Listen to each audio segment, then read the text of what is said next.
আসসালামু আলাইকুম। আকস্মিক বন্যা ও ভূমিধসে নেপালে মৃত্যু বেড়ে দাঁড়িয়েছে ১৬২ জনে। দেশটির পুলিশের বরাত দিয়ে আজ শুক্রবার এ খবর জানিয়েছে বিবিসি।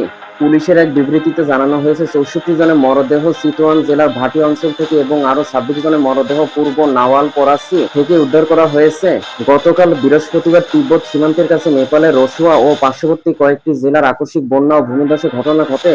এই দুর্যোগে এখনো কয়েকশো মানুষ নিখোঁজ রয়েছেন। উদ্ধার অভিযান চলমান থাকে, নিহতের সংখ্যা আরও অনেক বাড়তে পারে এমন আশঙ্কা করা হচ্ছে। নেপালের পর্যটন মন্ত্রণালয়ের তথ্য অনুযায়ী ৪০৩ পর্যটক নিখোঁজ রয়েছেন, যাদের মধ্যে ৩৪১ জনই বিদেশি নাগরিক।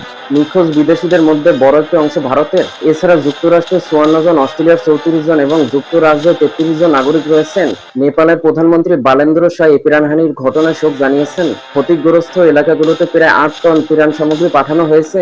যুক্তরাষ্ট্র, চীন, ইউরোপীয় ইউনিয়ন এবং ভারত সহ আরও বেশ কয়েকটি দেশ সাহায্যের প্রতিশ্রুতি দিয়েছে এবং ত্রাণ সামগ্রী পাঠিয়েছে। শুরুতে ভূমিকম্পের কারণে এই বন্যা হয়েছে বলে ধারণা করা হলেও মার্কিন ভূতত্ত্ববিদ জরিপ সংস্থা ইউএসজিএস জানিয়েছে, হিমবাহ ধস এবং এর ফলে সৃষ্ট ধ্বংসাবশেষের প্রবল স্রোতই মূলত এই ভূকম্পন তৈরি করেছিল। বিজ্ঞানীরা বর্তমানে পুরো ঘটনার পর্যায়ক্রম অনুসন্ধানে কাজ করেছেন।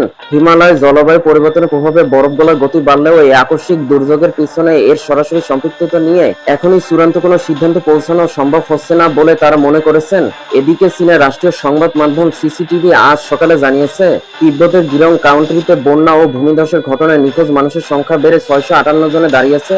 সিসিটিভি জানায় নিখোঁজদের মধ্যে ২৬০ জনে বিদেশি নাগরিক, আর এ পর্যন্ত ৩ জনের মৃত্যুর খবর পাওয়া গেছে।